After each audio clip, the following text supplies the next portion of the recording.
You're about to listen to Perfume on the Radio, a periodic radio show and podcast where we explore the world through the lens of scent. Smells good, Mom. Make any space the space. Whiffers.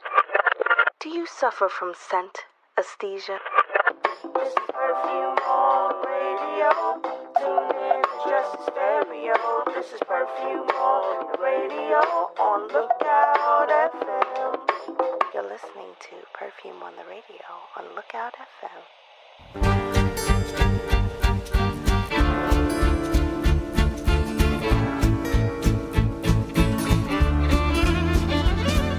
At the Institute for Art and Olfaction, we recently made a bingo game with perfume cliches, things that we hear so much that they've lost all meaning to us.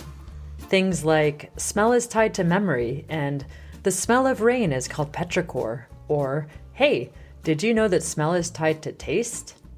If you hear someone say one of these things, you get to tick off a square. Tick off enough squares and you win something.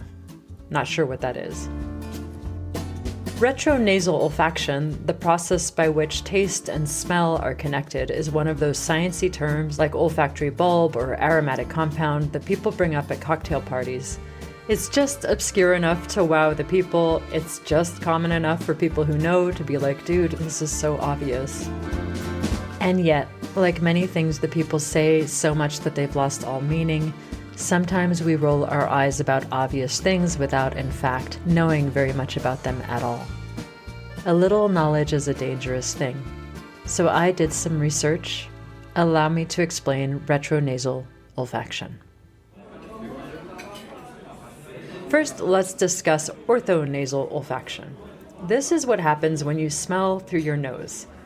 Deodorants enter the nasal cavity and are processed in the olfactory bulb, which is a structure located in our forebrain that receives neural input about odors detected by cells in the nasal cavity.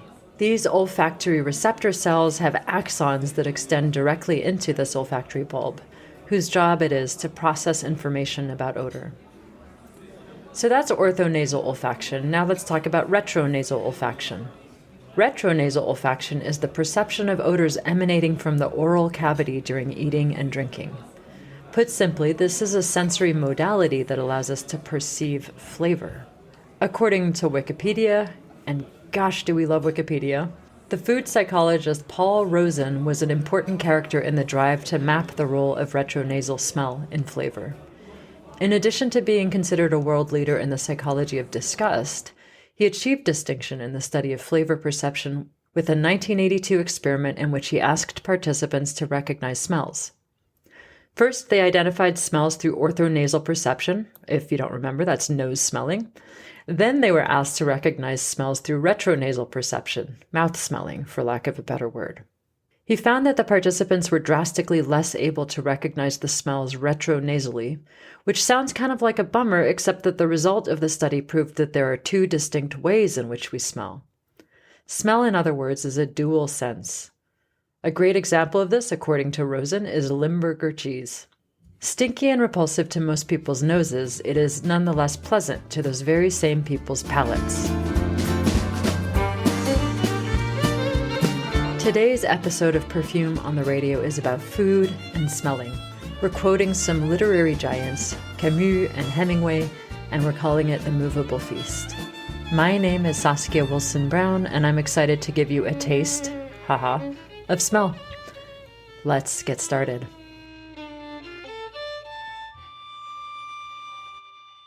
Today's show starts with a little bit of history, just to remind us that eating is one of those things that links us across cultures, time, and space. Our first guest, Maite Gomez-Rejón, has been exploring the nexus of art and culinary history through lectures, cooking classes, and tastings presented at museums across the country. You heard Maite in the last episode speaking about pulque, and today she'll join us for a chat about chocolate. In her own words, here's Maite. Chocolate is fascinating. It goes back, millennia. The Olmecs were said to be the first to cultivate chocolate, but the Mayans were the ones to really start making a chocolate drink. The word also chocolate comes from the Nahuatl chocolatl, which literally translates to bitter water.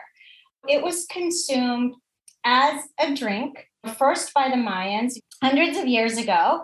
And it was consumed as a very bitter drink. It was literally bitter water. So pre-colonial Mexico was no dairy. So the plant, the beans, were ground and added to hot water and seasoned, maybe with a little bit of vanilla, maybe with chiles, but it was a very, very bitter hot drink.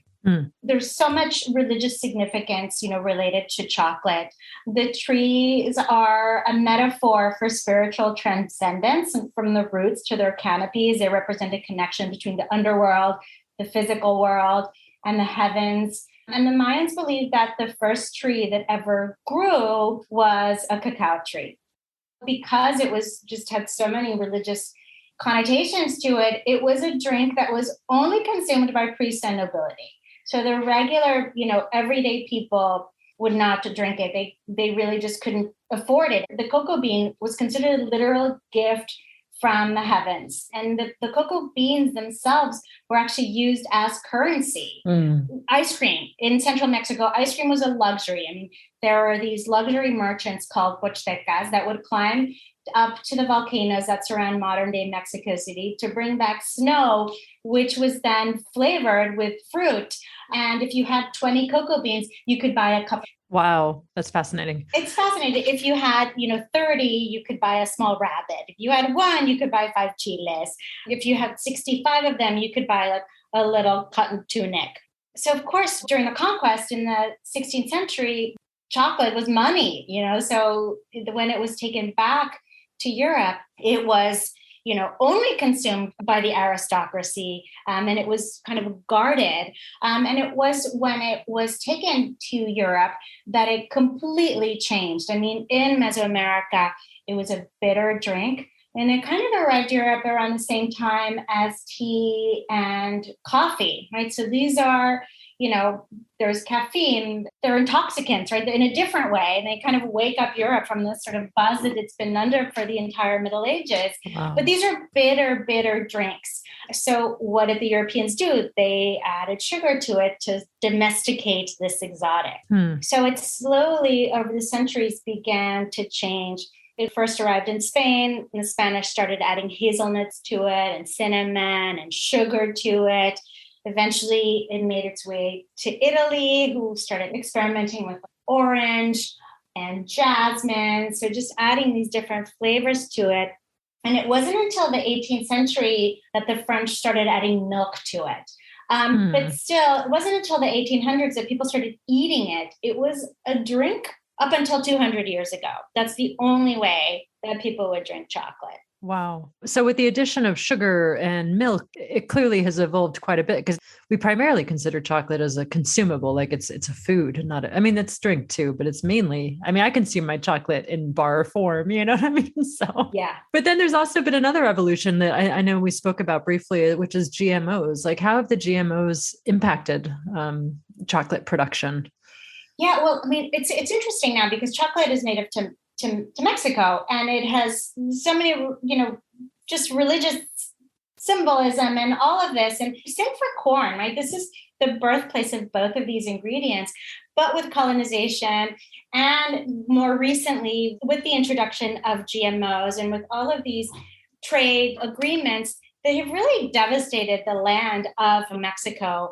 Most of the chocolate produced today, 70% of the world's chocolate is actually from West Africa. Wow. And because of different policies in Mexico itself, the land has been used to produce other foods or just used for completely different things. In the case of corn, more specifically than with chocolate, with NAFTA, actually, corn is the heartbeat of Mexico. But in the 1990s with NAFTA, most of the corn consumed in Mexico now is imported from the US, which is full of, GMOs. Because a lot of these different GMOs are introduced from other countries, it has really destroyed a lot of native varieties of corn and of chocolate. And there's a big movement now to kind of bring back these varietals and also to really think about where your chocolate is and your corn is coming from and who's producing it. The history of it, I think, is so important because these are living things, that are important because if we're not careful, they could be gone forever. Yeah, I mean, it always boggles my mind how these things evolve in ways that are so counterintuitive to how they have been for millennia, right? Before humans and then before colonizations. Exactly. This is a bit of a vague question, but is there a big sort of movement to produce chocolate in Mexico right now? I imagine it might be a little bit politicized as well as sort of like, let's reclaim this space. Yeah, I mean, there definitely is. In certain parts of the country, particularly Chiapas, Oaxaca, there are a lot of farms that are bringing back, chocolate and producing really interesting chocolates. And there are, chocolate, varieties of chocolates, just like we talk about different varieties of rice and corn and beans, or different varieties of chocolate that are being kind of rediscovered, reclaimed. It's such an element really of pride. So then I know that this is a bit of a segue, but I'm curious about mole, because mole is one of the ingredients in mole, if I'm correct, is cacao. So mole is literally a sauce, and the word mole comes from muli, which is Nahuatl for sauce. So it's like the Mexican mother sauce. And there are lots of different varieties. In Oaxaca, in southern Mexico, there are 7 different types of mole. There's a green one, a yellow one, a black one, a red one. Wow. Some people say, mole is kind of the heartbeat of Mexico. There's nothing more Mexican than mole, which in a sense it's true because it's such a hodgepodge. I mean, the mole that we consume today has dozens of ingredients, and only a couple of moles have chocolate to them. Oh, that's interesting. I always thought they were all based on chocolate. So. Yes, so did I actually. But no, the most popular is probably the black mole, which is the most popular. That's the one that has chocolate in it. And there are a couple of others that have chocolate, but the red one has chocolate as well. But it's a combination of New World ingredients. There's masa in it, or burnt tortillas, which gives it that black color, and there's chiles in it. But that's also combined with Old World plantains and raisins and cinnamon. There's about 30 different ingredients or more. But even prior to the conquest, they were making muli, which is basically sauces made with ground pumpkin seeds and tomato, and they would serve these over tamales. Oh, wow. And so whether they were adding chocolate to it or not is debatable. Some people say, yes, pre-conquest, they were making moles like we know them, right? But without any of the raisins or anything like that. But then some people say, well, no, because chocolate was a ceremonial drink. But there are a lot of vessels that we see, that were made to hold chocolate. And we see lots of tamales depicted on these with a little bit of sauce on top, whether it's a little bit of chocolate and tomato or a little bit of chocolate chile and tomato is debatable. But this whole idea of mole and tamales and chocolate is something that's just a part of Mexico, a part of life in Mexico. They kind of go hand in hand. Mole, tamales, and chocolate sounds fantastic to me. Doesn't it? So good.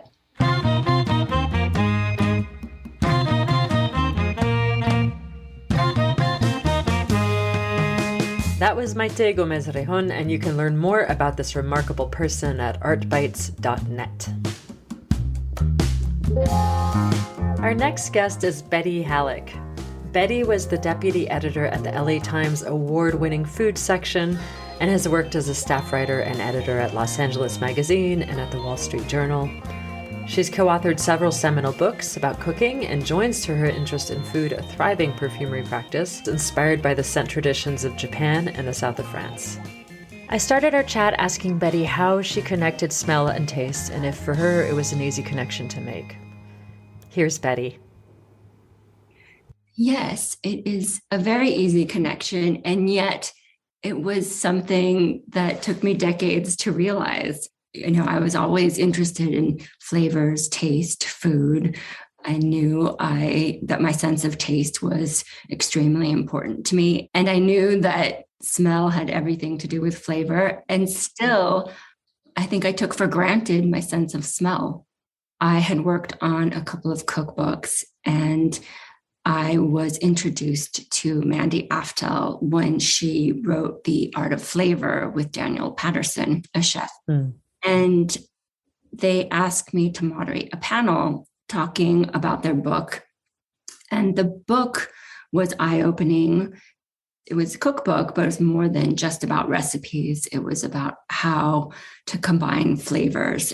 She talked about how she combined scents. And it was more than that, even more than about food and scent. It was about the entire creative process. I just realized how little I was using my nose.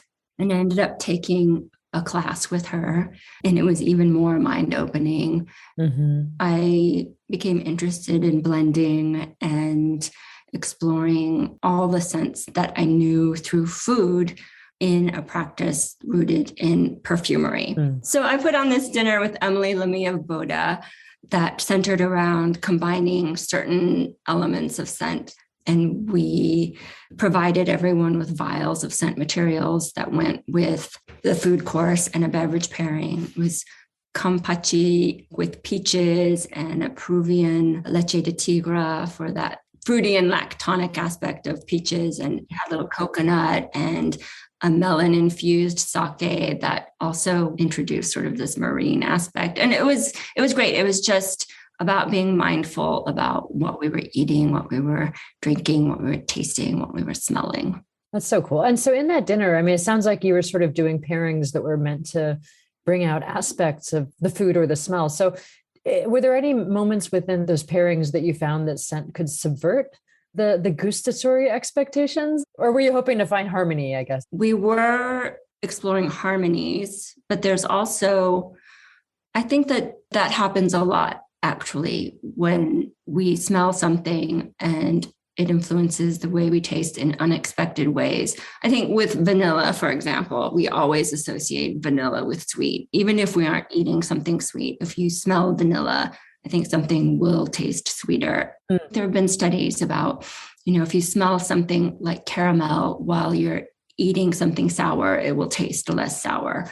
And I think chefs have explored this a lot. I remember eating a dinner at Alinea in Chicago. At the time, they were famous for serving an entree on a pillow of air.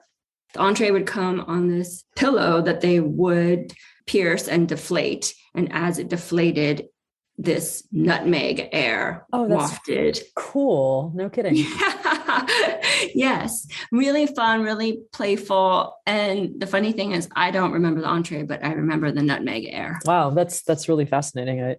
So kind of on a little bit of a different tack, but related, what does it mean to you to have taste? I know that's a really big question. So. But it's something that I've thought about. And especially we were talking about the creative process and how your mind starts to think about putting scents and flavors together. Yeah. It's something I've thought about in terms of what is a good palate. It was as a food writer, that phrase came up a lot. She has a good palate, or he has a good palate. And I always wondered, what does that mean exactly? And I think on one level, it means you can parse flavors that you're tasting, right? You can identify flavors that you're tasting in a certain dish. But even more than that, for me, it means that you can express that in language, and you can make a connection to your intellect and to think deeply about it and to express what you're tasting. And I think that that's what also interested me about scent, exploring a language that revealed what you were smelling. We need the language to identify what we're smelling. And the more precise or the more creative or more imaginative that language is, then, that's what reveals your sense of smell.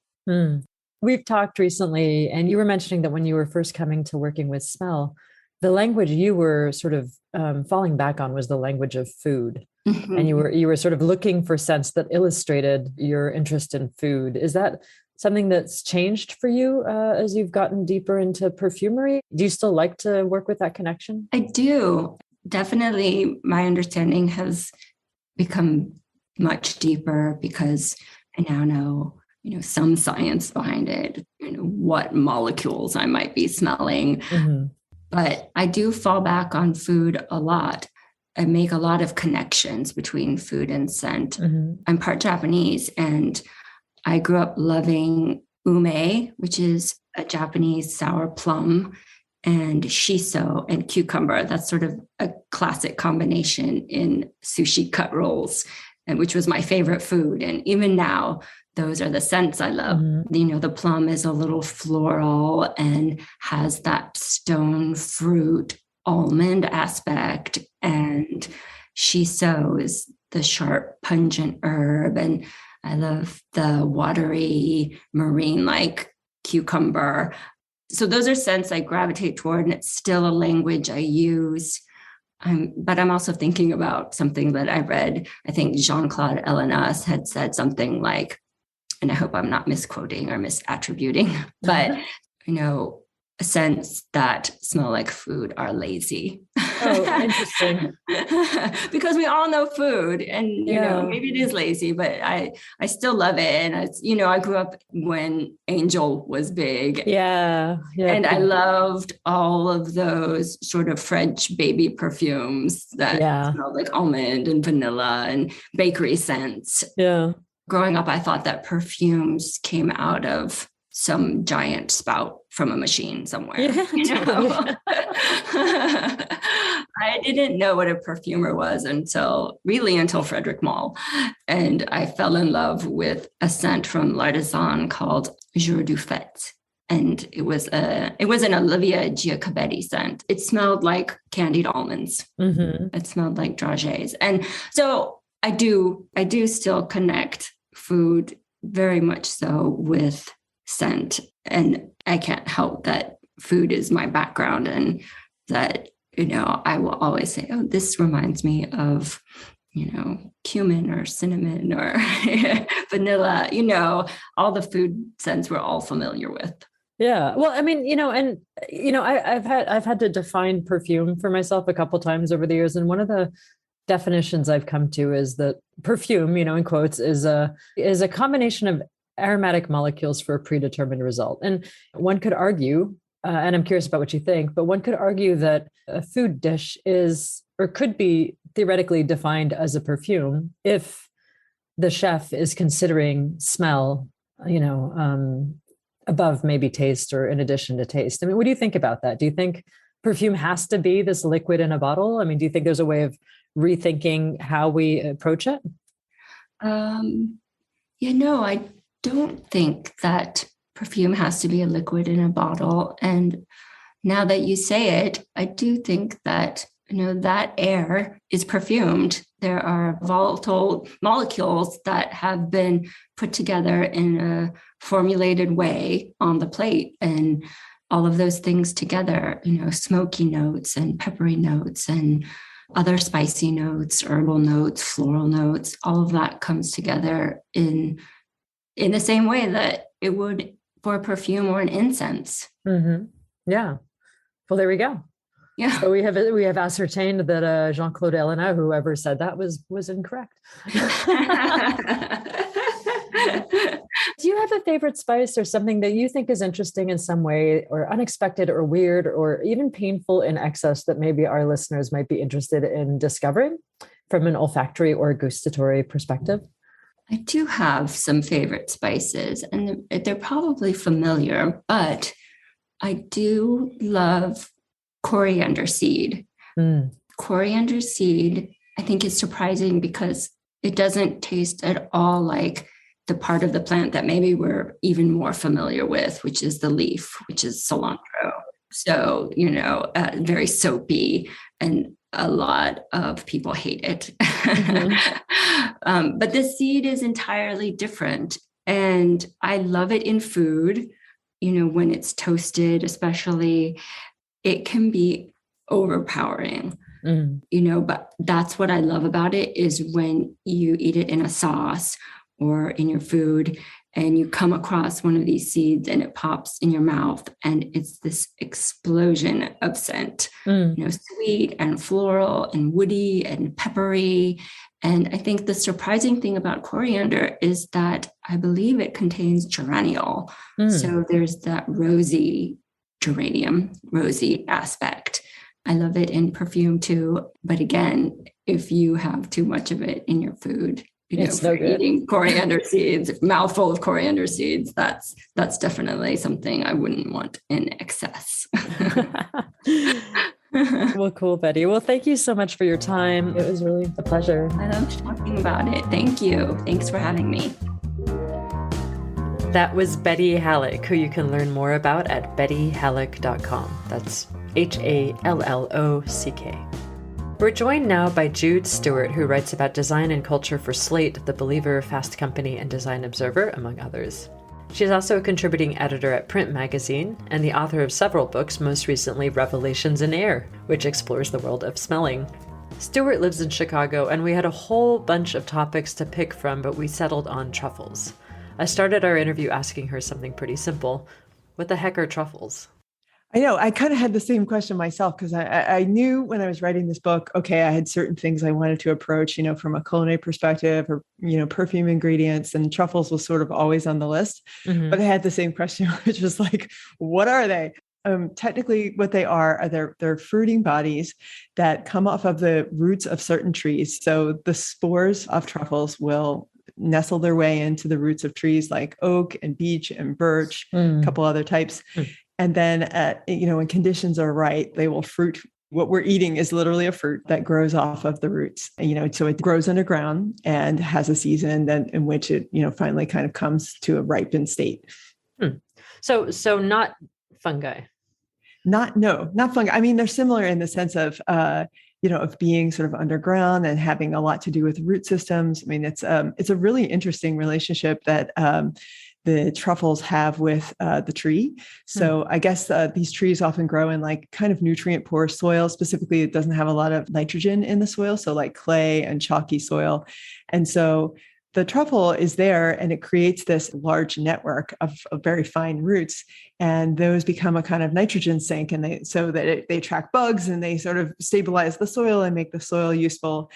So the tree is kind of giving carbohydrates to the truffle, and then the truffle in return is sort of making the soil usable for the tree. So it's kind of similar to mushrooms in the way that mushrooms have the big mycelium networks that, speak to each other and the whole thing. So I guess it's broadly similar. Nature is amazing. Right. I know. Oh, man. I love it when you hear of these organisms supporting each other like that. Yeah. How do people find the truffles? So, we're going to start with the fanciest of truffles are the white Alba truffles. And those are traditionally from the Alba region of Italy. So like Piedmont, Umbria. And then the second fanciest type are the black diamond truffles, also known as Perigord truffles. And those come from southwestern France or sometimes from the eastern and near Provence. Those can be cultivated. So I guess they could be in other places where the conditions are right. They might not be limited to that geography. The truffles that I ended up eating were fresh summer truffles. I'm not sure where they're from. They are sort of a distant third, which you wouldn't know from the lightness of my wallet. But those were what were in season at the time when I was writing the chapter in the book. So that's what I tried.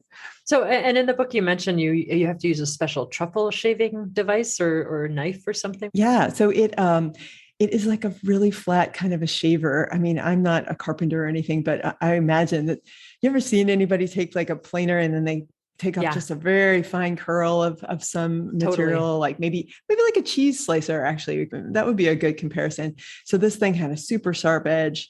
I bought it for this one purpose. I've not used it since.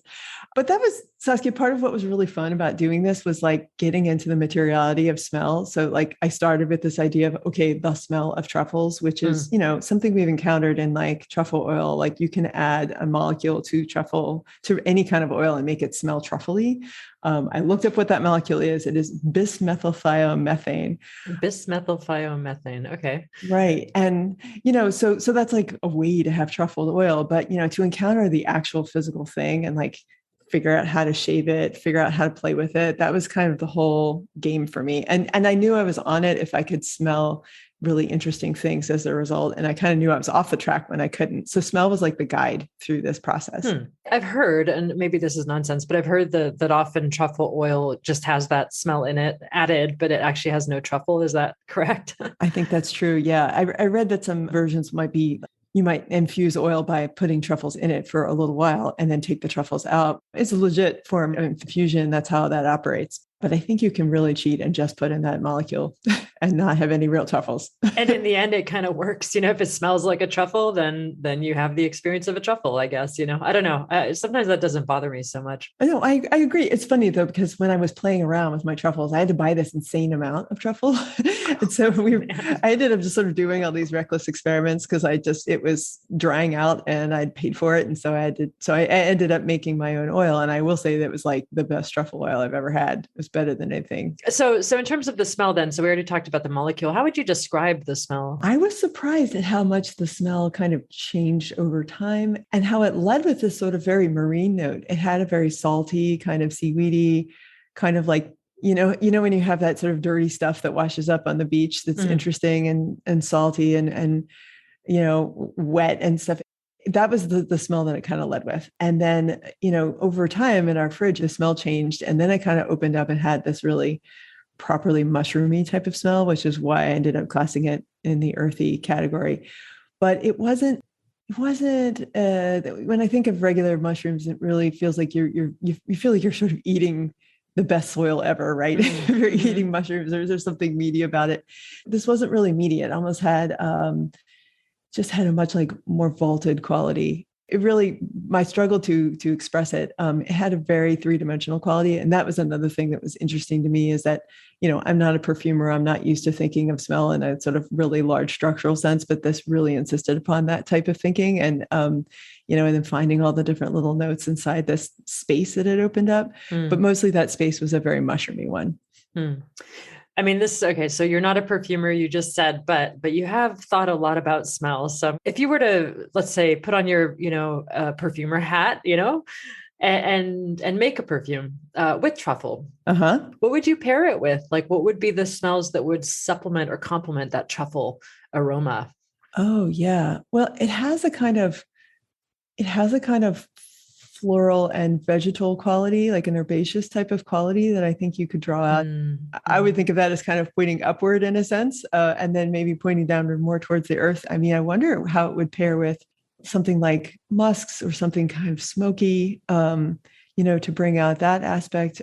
Yeah, I don't know. I mean, I'm discovering what kind of person I am as a perfume wearer, and I'm surprised by what I'm liking. And, I really enjoyed I hate perfume. Oh yeah. He's great. He has that roast beef perfume that was not my favorite, but I was like, you know what? I'm down. I'm down with the roast beef smell. Like I want to smell like a tasty roast beef and a sexy roast beef. That's awesome. I think if you took that attitude, you could play around and have something open up, and maybe if you were even really good as a perfumer, you could like mimic something about the way the smell kind of opens up. Yeah. I mean, you have a section on petrichor, which maybe you could quickly explain to people what that is. Oh yeah. It is the smell of parched earth after rain. So maybe we would smell it in LA after these recent rains. Yeah, totally. So I feel like maybe intuitively truffle and petrichor would be kind of a nice combo with that earthiness. Yeah. Well, it has a nice sweetness to it, and a lift. I could see that totally. That was Jude Stewart, and you can find out more about her and her work at judestewart.com. Our next guest is LaVay Ullie. LaVay is a self-described cultural enthusiast with an interest in innovative hospitality. He conceived of and started Old Skool BBQ, and when he's not at the barbecue exploring new flavors and aromas, you can find him seeking out food experiences and generally living his best life here in the sun-drenched wilds of the West Coast. You can learn more about Old Skool BBQ at Instagram, and you can learn more about LaVay right here and right now, because here he is. My family is from the Southeast, and barbecue has just been like around my family for a very long time. My Uncle Larry always cooked barbecue. And, you know, I've always like had that, just like that connection to cooking. But there was this woman named Maria when I moved to LA that was in front of my building in Koreatown. And she would sell these sopas, and she had this little like grill next to her. And when I got fired from my job, I just remember coming home and I'm like, man, how am I going to like feed myself? Like, this is not supposed to be a question. I graduated college. I've been to Cambridge. I like worked in 3-star restaurants. Yeah. And I had already started doing these parties over at a Temple of Medication over in Venice. The owner would buy like 5 racks of ribs and buy a bunch of meat. And then we would just cook and just give it out. And so when I lost the job, I was like, man, you know, this ain't like the industry that I'm from, but I don't want to worry about how I'm going to feed myself. And folks like the barbecue. It was just kind of crazy when it happened because it wasn't planned. Yeah. Setting up a grill and finding a location, like this lady is doing it. And like, I can cook barbecue. And when I said I wanted to cook barbecue, Saskia, it was just real. The one part is the cooking, but when you get the communal aspect of it, that's the keepsake. Yeah. For real. You said your family's from the Southeast, and you said that your family, you know, there was barbecue in your life. Yeah. What is the cultural significance of barbecue for you? Well, it's ours. My family's from South Carolina, but we migrated to New Jersey. Decades before peach cobbler, cornbreads, greens, and all the good stuff that people know of that gets cooked in the major cities, there was barbecue. There was barbecue being cooked on the grill. This is our food. And so there's also that migratory aspect of where, you know, folks migrate from one part of the country to another, mainly for jobs. And you bring the cooking with you as something that you can keep that really like connects everyone. Yeah. That cooking, it being like something that was from Africa that came up through slavery, that as you get out of slavery and you get more into the craft, the many pit masters would start to have their own shops so they could really work on their techniques and their sauces. I could almost sometimes like see myself right there in that time. And maybe it just becomes of the background knowledge just around having uncles making barbecue, playing the blues. You know what I mean? Drinking beer, everyone's hanging out in that loose style. So when I really thought about like the authenticity of like how I wanted to show up, it was just natural. It was just organic. So I just kind of kept it that way. So getting a little bit into the technicalities of barbecue, like are there different styles? There is, you know, when you talk about the varieties of barbecue, what people cook is indicative of what's available in each region. Okay. North Carolina is a huge pig farming industry. So what emerged out of North Carolina was a whole hog. But if you go to Kansas City, Kansas City had a huge cattle industry. You start to see a lot more brisket when you get there. You'll see like the tri-tip, you'll see the pork shoulder, you'll see even some of the smaller cuts. They do all of the meats. But the thing that most people know Kansas City for really is not necessarily this different style of barbecue and all the meats, but their thick and sweet sauce. Memphis is known for its spice rub. They'll use a little bit of paprika, a little bit of cayenne. You can cover the meat and allow the smoke to actually penetrate, because those folks are all about their ribs. That's the home of the walk and talk rib. They're like, yo, the rib ain't supposed to fall off the bone. The rib is not supposed to fall off the bone, man. I'm supposed to be at the barbecue having a beer and take a bite of my rib, and I should still be able to talk to you. It's like Alabama is just all about salt and pepper, pork shoulders, low and slow. That's their thing. You know, so if you know like barbecue, it's all, when you go into the store, you see the shell on the shelves, you see mustard barbecue sauce, you see the tomato-based barbecue sauce, either the red that we all know of. Alabama does something that's crazy. Central to Alabama is they do the horseradish and mayonnaise barbecue sauce with like vinegar. And I gotta tell you, with the salt and pepper, it is amazing. The different varieties of barbecue has certainly always been very central to what a region has actually had access to. So LA, it's like, you know, once we get here, we get to kind of play, right? We get away, we get to have our coyote and pigeon, I think, is our native meat here. So is that all right? Yeah, no, I'm gonna let the coyotes kick it in the forest and have fun that way. Let's talk a little bit about the smells of barbecue. And, full disclosure to our listeners, LaVay and I connected years and years ago, specifically about the different woods that are used for barbecue and the smells that the woods can evoke. So I guess, LaVay, my question to you is, what kind of woods would you use? And do the woods impact the smell or the taste, of the meat? Yes, there's definitely different woods you want to use for different proteins. If you're cooking fish, you certainly want to use a lighter wood. If you're doing like a pork, you might want to use like a hickory. And again, it's also like what's available in your region, right? Like I started cooking barbecue with like almond wood. But I was working in a restaurant and I knew that there was a drought in California when I got here. And so there was an abundance of almond wood. So that was what I was using. So again, for barbecue, much like the meat, barbecue is very resourceful cooking. You cook with what you have available to you and you make it work and you make it delicious. Okay, so I'm gonna get a little sciencey on you. There's a chemical called guaiacol. When you are riding down the highway and you see like the barbecue pit master, you're like, yo, I smell something. Like that smells amazing. Totally. That actual property, and it has like scents of like vanilla, scents of burnt apple, scents of honey. That is guaiacol. You're not smelling actual food. I got to put like some onion and some green tea leaves on that wood for you to like smell some of the other nuances.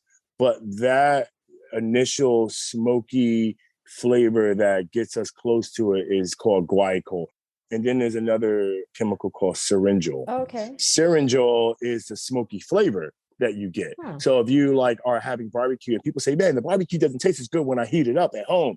Like, no, it's not going to taste as good because that syringol is what's giving that. You're having the syringol at its high peak when it's like really shining on the meat at that high temperature. Once you get it over 250, like think of it as like a sweet potato. If you have like a sweet potato, there's an enzyme in the sweet potato that once it reaches 175 to 200 degrees, that enzyme then becomes sweet. So you're not actually having sugar. So the same thing with wood, when you're cooking with wood, the guaiacol, which is giving off the smell that's attracting you, the syringol, which is giving off the actual flavor that's like hitting your palate and hitting your nose, and you're getting that kind of whole 5 sensory experience.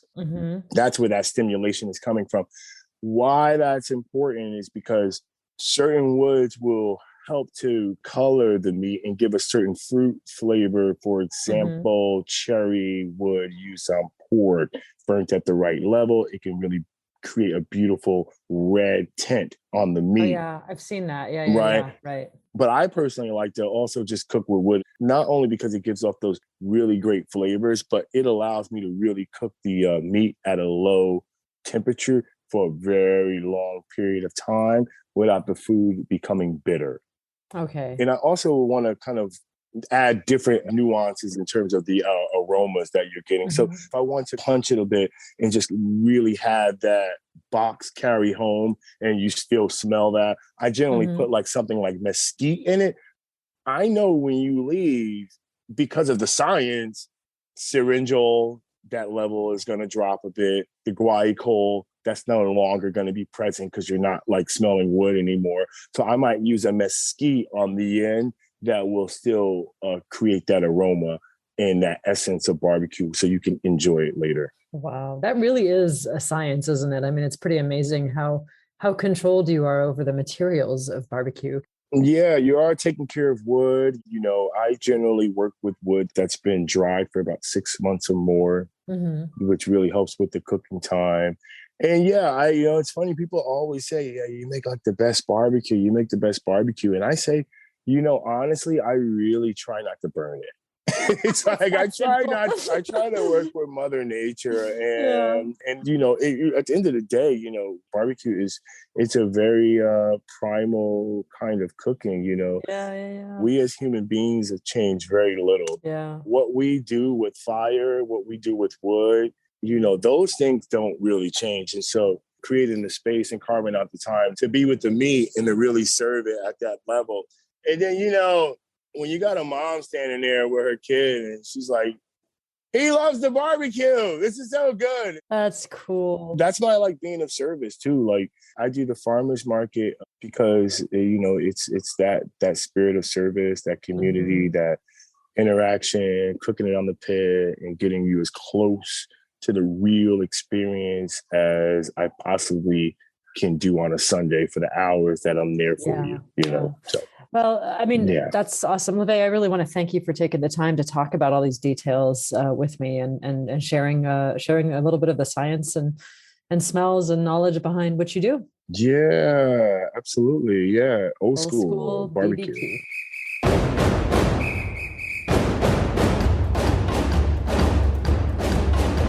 That was LaVay Ullie. You can learn more about him and Old Skool BBQ on Instagram at Old Skool BBQ. That's OLSKOOL BBQ. Now, our next guest, Miss Layla, was raised hunting and growing her own food in Montana. This independence of spirit has informed her ever since, and when she discovered perfumery in 2013, she took 5 years to study the practice before launching Fum Fragrances in 2018. I started our conversation reminding Miss Layla about something that she had said to me once, which was that she considers food and fragrance to be universal love languages. Here's Miss Layla. Yes, I've said a lot about the relationship of food and fragrance being a universal love language. First of all, food. I mean, let's talk about food. If you think about it, it's one of those things that brings everybody together. Totally. But fragrance plays such a huge part in food. And that relationship that we have with food, you know, we talk about what does the nose perceive when we taste? You know, there's 4 common observations. There's aroma, there's pungency, there's chemisthesis, and what is referred to in the culinary world as like the X factor. So if we talk about like aroma, you know, it's thought to be responsible for 80% or more of what we taste, you know, the flavor. It helps explain, you know, the popularity of aromatic ingredients in relationship to food and fragrance, like fresh herbs and spices, and incorporating aromatic ingredients, and how it can enhance the aroma of a dish and in turn enhances the flavor of a dish. You know, think of like zesting lemon, you know, on top of fish or something. Right. And the second one is pungency, you know, what refers to taste and aroma of such ingredients like horseradish or like mustard. And that pungency, it can be maybe irritating, albeit pleasantly to the nose. It's something also we call chemisthesis, which refers to the sensations that kind of tickle or play tricks on our gustatory senses. Like if you're eating a chili pepper and you get that perception of heat, like your mouth is on fire, or conversely, if you're eating or drinking something that has peppermint in it, you start to feel a little bit more cool, right? That kind of X factor is, you know, something we can't exactly determine depending on the individual that's smelling or tasting. You know, this has to do more with the complex nature of the individual and their limbic system, their memory. Yeah. Food has that relationship in our brain where it can trigger mental, emotional, and spiritual responses, but it totally depends on the person and kind of their memory, their perception of how something smells. You and I could smell the same thing and I'll pick up something totally different and you'll pick up something totally different. Totally. Why do we eat certain things that share relationships to fragrance, but we can't necessarily wear them on our skin? What's up with that? This actually brings me back to when I first started learning a little bit about the regulatory compliance and like safety aspects of making perfume and formulating perfume. When I first started formulating, I thought it was a lot like cooking, right? I could just take a material like tarragon or clove or cinnamon in a fragrance and use, you know, the essential oil or the CO2 version of cinnamon because, you know, it smelled fantastic, but I realized it started to burn my skin. And my formula for Nerola failed IFRA 3 times because I had this ingredient in there called tarragon. There's usage limits in perfume. You can't put these things on your skin neat. They have to be diluted. And just like in cooking, it's about proportion. So I learned a lot about proportion and why we can't use certain things at like the level I want to use them at, because it's like, I really wanted this fragrance to smell green like tarragon, but I couldn't capture that. Natural ingredients contain lots of chemicals, and these chemicals like eugenol, isoeugenol, methyl-eugenol. They all have limits in perfume because they're either skin irritants or, they may cause allergic reactions. Some of these ingredients are suspected of causing cancer or birth defects or genetic defects. I mean, the whole list goes on. So fun. I know, right? And it scared the hell out of me. I bet it did. Yeah, I had to formulate Narola like 3 times. It kept failing these IFRA certificate. The amount of estrogens, apparently estradiol is a carcinogen. And you find estradiol in tarragon, is that right? Yep, you can find it in tarragon, you can find it in basil. Huh. It's what gives it, oddly enough, its aromatic profile that we desire. Right, okay. So I guess the lesson we can take away is just because it's delicious doesn't mean you can necessarily slather it all over your skin in a perfume. Yes, absolutely. It's all about proportion. So are there some food smells that we are more primed to accept in the context of a perfume? Vanilla is kind of widely accepted, and other kind of balsamic gourmands like tonka bean and beeswax or cacao or coffee.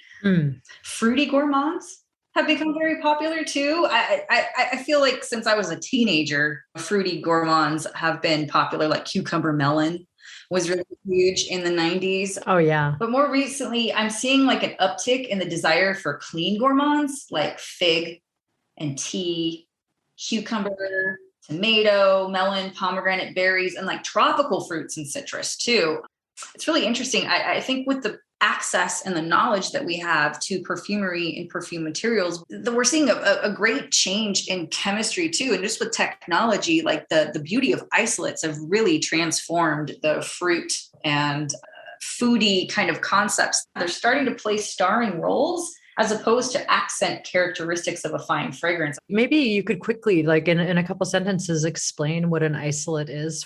Sure. I'm going to use a cooking term. So if you ever cracked an egg, right, there's the egg yolk and the egg white. Mm-hmm.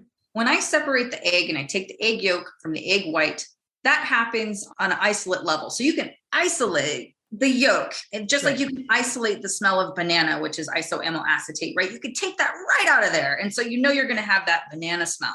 I like to think of it like you're getting the soul, the aromatic soul of the plant. That's awesome.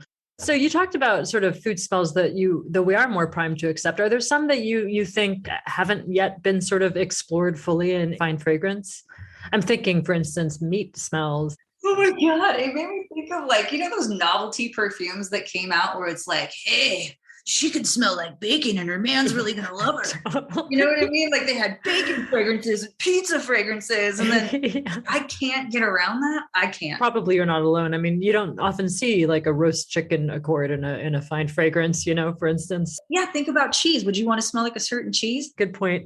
Meats or cheese. I was like thinking I have like some butyryl lactate. I've got some of that on my organ. They all have their place, right? They all have their place. But maybe not the starring role. Right. Yeah. And it goes back to proportion and dosing things correctly, because I really, truly believe that you can get away with a little bit of meat smell, or you can get away with a little bit of cheese. I've certainly seen that done in popular fragrances.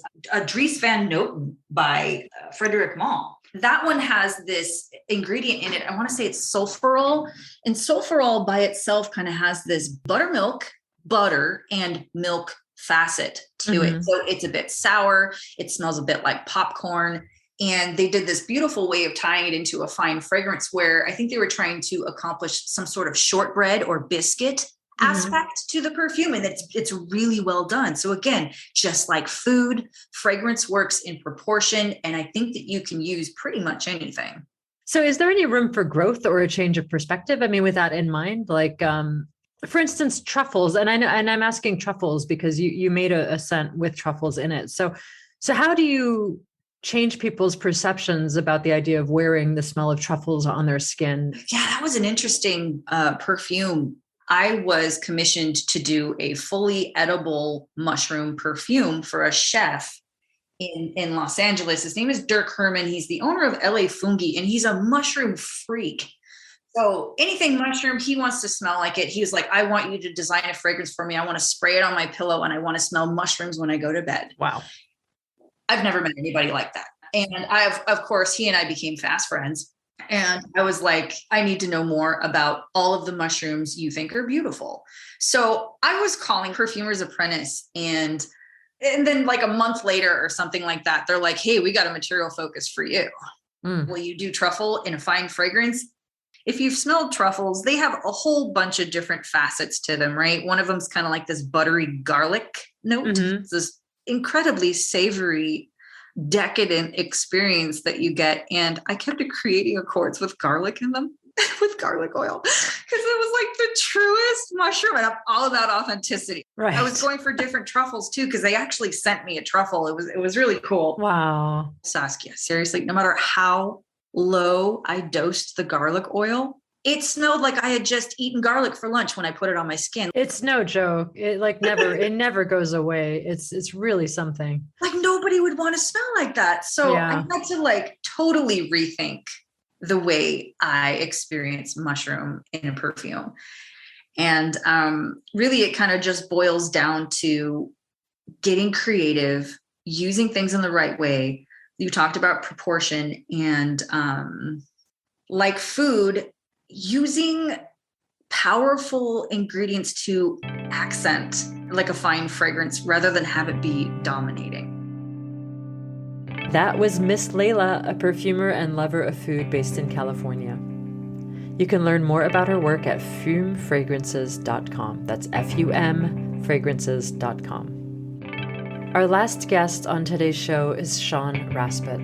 Sean is an artist who focuses on flavor and fragrance chemistry, intellectual property, and so much more. Sean has worked as a flavorist for the pioneering plant-based food company called Soylent, going on to launch his own algae-centric food company called Non-Food. He now works as a flavor scientist for Simulate and joined me from his home in San Francisco along with his very happy dog.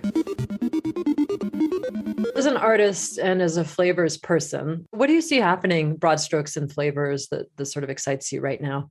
Well, I mean, right now I work on kind of plant-based meats, and I think that the flavors have gotten better, over the last, 10 years or so. I think that's been kind of a stumbling block, I think, for the adoption of, meat analogs or non-animal meats. So, yeah, I think that's pretty interesting. Another area that is also kind of related to flavor and is kind of interesting is a kind of, I guess you could call it like biofabrication or precision fermentation, or kind of basically recombinant fermentation to produce flavor molecules through things like genetically engineered yeast or that kind of thing. I think one thing that's interesting about it is that, generally it's going to be more kind of ecologically efficient to do that. So if you're trying to produce vanilla kind of flavor, you can grow the vanilla bean, and it's a very labor intensive, kind of land intensive process to get just a little bit of natural vanilla flavor, or you can kind of put those genes into a yeast and ferment them and theoretically get the same flavor molecules that way. And then you have to go through a little bit further process, but theoretically you can do it all through growing yeast in vats and then siphoning out the flavor essentially. I think people find that a little bit fear-inducing. Do you encounter some resistance to this sort of? Certainly. My first kind of like job in the field was at Soylent. And that was, of course, literally like they called themselves a pro-GMO company, or they had like a ad campaign that was like pro-GMO. And that I think was at an interesting time when that was almost like no one would ever say that at the time. But I think it's opened up a bit since then, in the last, I guess it's been like 6 or 7 years. It's not completely out of the pale to be like, no, actually, I'm in favor of genetic engineering for the purposes of making food more ecologically efficient and things like that. Yeah. But I wanted to talk about a work that you did in 2014 that was called A Composition of Matter Consisting of the Difference Between Two Compositions of Matter. And this work related to flavor and intellectual property. So can you tell us a little bit more about this project? Yeah, so basically it was an artwork that the substance of the work or the material of the work is the difference between Coke and Pepsi. And for me, I was interested in kind of something in between like a very material thing and a kind of abstract thing, and trying to pin down what is the material embodiment of some sort of abstract idea, like the difference between Coke and Pepsi, which has this kind of, valence in culture, I guess, as this idea of like two almost the same things, but then there's some sort of indescribable difference. So in that piece, which took the form of a patent application, patenting this difference and the physical form of this difference, there's a lot of ways to think about it. You could think about it as, adding up all the different chemical molecules that are in Coke and then adding all the ones in Pepsi and then kind of subtracting them and figuring out what's the difference there. Or you can kind of think of it even on a more expanded scale, like what is Coca-Cola? Well, it's also like a company. It's also like a supply chain. It's a set of its own intellectual property, all these things. And then Pepsi has its own alternate version of that.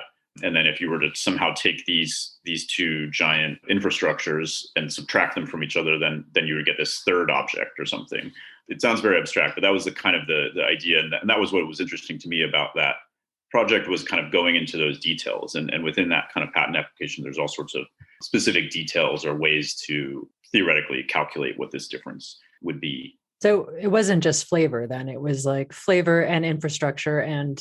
Yeah, I mean, so there were like different embodiments or different levels. I think the first level was flavor and just like the chemical composition of those two different drinks. Mm-hmm. And then beyond that, there was like a more expanded scope, that eventually took into account the entire operations of each company and the financial aspects. And then eventually, I mean, really, if you keep expanding that, then it's eventually tied into almost everything, I mean, just like anything, you can kind of keep expanding it and it's eventually tied into like every molecule in the universe or something, So then it becomes this kind of incalculable thing of what part of the universe is Pepsi and not Coke, like if you kind of expand everything that each one touches, just like if you expand any single thing.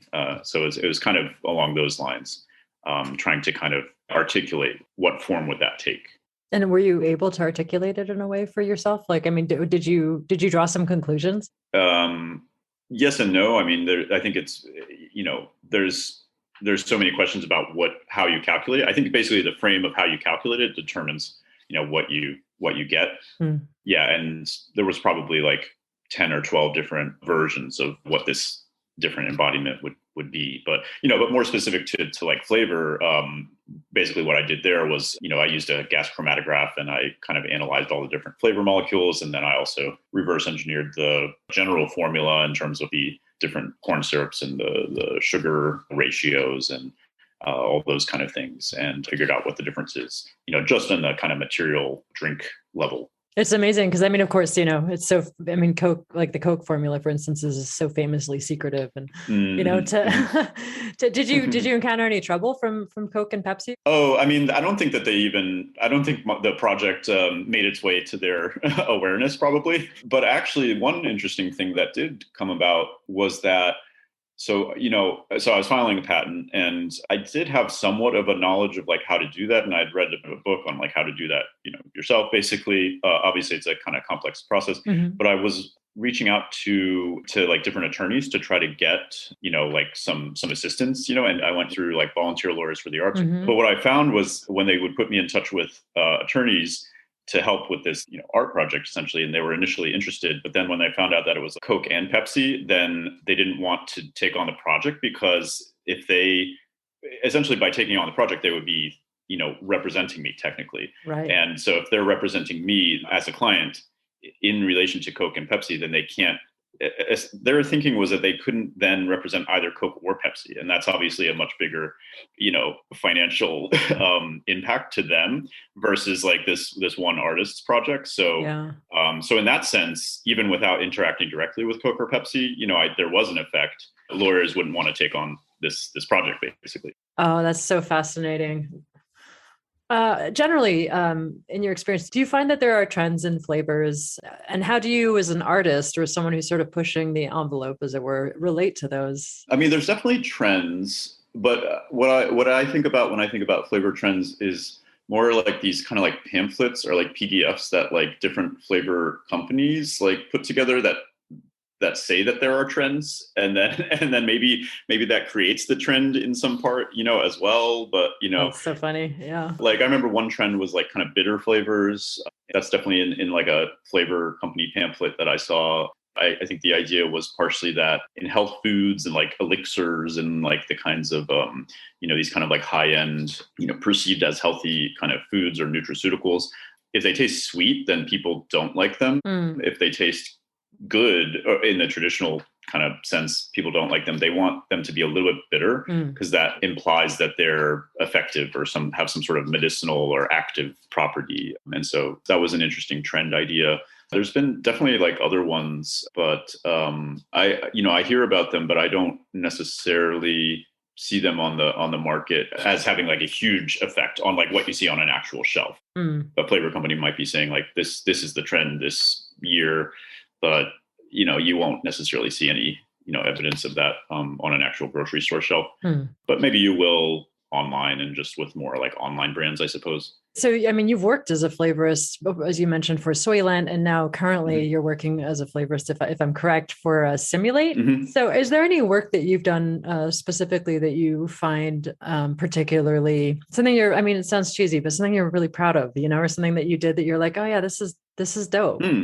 Yeah, I was quite happy with Soylent Nectar. That was a flavor that I designed that was pretty interesting. It was a kind of, I would have called it at the time a kind of abstract flavor.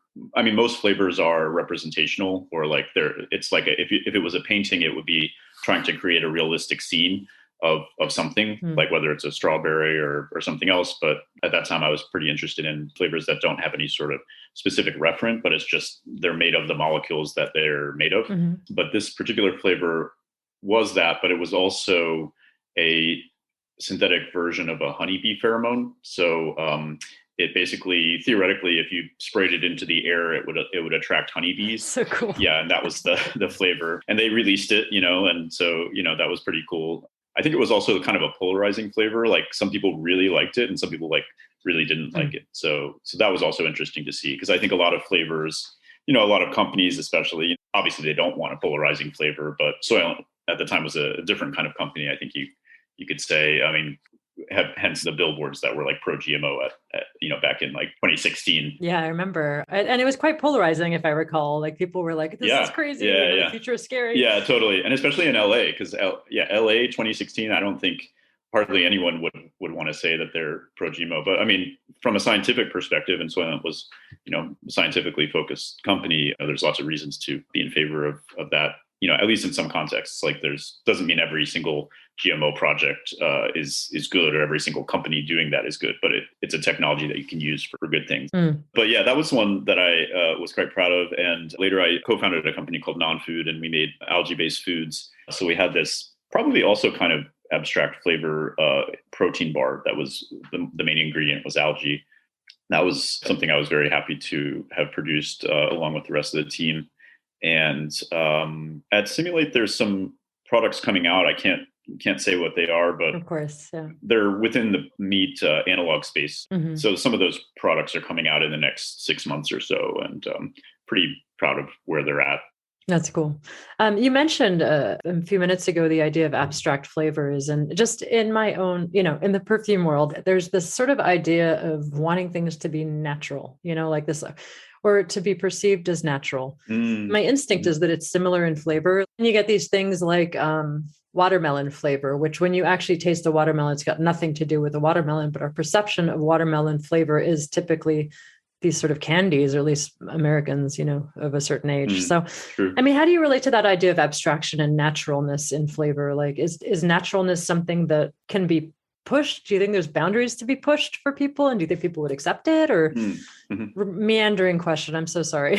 No, I find that area super interesting. Yeah, and definitely like agreed about candy flavors, fruit flavors, grape is another one, like methylantranolate, which is, any American probably would be like, that's grape flavor just by smelling the molecule. But if you taste an actual grape, Concord grapes have a small amount, but it's very little to do with an actual grape flavor profile.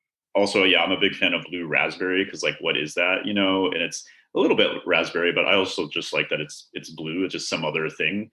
I do think that I think in the last, 20 years, people have moved towards things being natural. That's the general sense of like what's good. But I think it seems like there was a time previous to that where it was a bit more playful and experimental and embracing technology, like with blue raspberry being kind of an example of that. It was like a little bit fun. And, I think there's room for both. But yeah, I think the area where natural meets artificial, for lack of a better word, is a pretty interesting space. Yeah. Okay, I guess my last question is, and this relates a little to the past question, but are there any things that you would drastically change if you could? Or any areas that you think will drastically change in human perception of flavor as we evolve? Like, are there flavors that are going to be lost, for instance? That's interesting. Well, yeah, probably. I mean, inevitably, but I think there will be new ones that come up as well, probably. I guess for me, probably that does go back to this idea of abstract flavors, which I find interesting. It would be interesting if like there was more of a interest in that or a embracing of that as a concept. But another thing that I think about, and especially being now in the kind of meat alternative space, is I wonder about, so like right now, so many companies are working on reproducing meat, beef, chicken, pork, whatever, fish, to a fine degree of resolution, to maybe almost to the point where you can distinguish between like a plant-based or whatever meat alternative versus the quote original meat. Mm-hmm. And I think it's pretty interesting. I think eventually probably we'll get to a place where at least some companies will make meat that is not distinguishable from regular meat for the average person. And eventually they'll be able to make it as cheap as meat and maybe cheaper. But what I wonder about is like after a generation of people, this is probably pretty likely that, after maybe a generation from now, most people will primarily not eat animal meat. Most people will grow up eating meat alternatives, plant-based meats, those kind of things, than the quote original meat. And once you have a whole generation growing up with that, they're going to have kind of a different flavor palette and all of those things. And then maybe a generation after that, like, is there any point in continuing to try to mimic meat? Right. At some point, does it just become a different thing altogether? And maybe people, it just opens up some other categories for different kinds of food that maybe have some of the aspects that we like about meat, like this kind of umami and this kind of maybe richness and that kind of thing, but it's done in other ways and doesn't have to like try to exactly match the previous version. Yeah. That's an area that I think maybe could change and probably should change and would be interesting if it did, Yeah. Well, Sean, I want to thank you for your time. Likewise. Great to talk.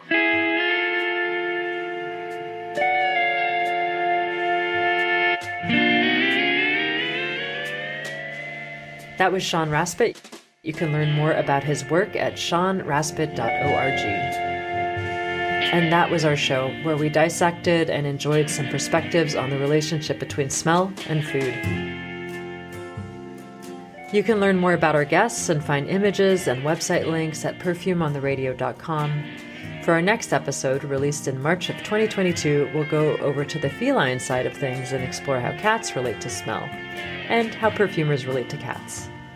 Litterbox not included. Perfume on the Radio is a radio show and podcast produced and presented by the Institute for Art and Olfaction, a nonprofit organization devoted to experimentation and access in the field of perfumery. You can learn more about us at artandolfaction.com or on Instagram at artandolfaction. A few thanks: Emmett James, Maxwell Williams, and Darian Zahedi for the Perfume on the Radio interstitials, and Cameron and the whole team at the nonprofit radio station Lookout FM. As always, this episode will be archived on our website, perfumeontheradio.com, and as a podcast. If you like what we do, please don't forget to rate and review us so we can continue to bring you this, we think, pretty cool monthly hour of audio. My name is Saskia Wilson-Brown, and I've enjoyed hosting this episode, as always. We'll release another show in a few weeks, and until then, friends, keep it kind, keep it real, and keep it smelly. Perfume on the radio. This is Perfume on the Radio on Lookout FM. This is Perfume on the Radio. Tune in just a stereo. This is Perfume on the Radio on Lookout FM. This is Perfume on the Radio. Tune in just a stereo. This is Perfume on the Radio on Lookout FM. You're listening to Perfume on the Radio on Lookout FM.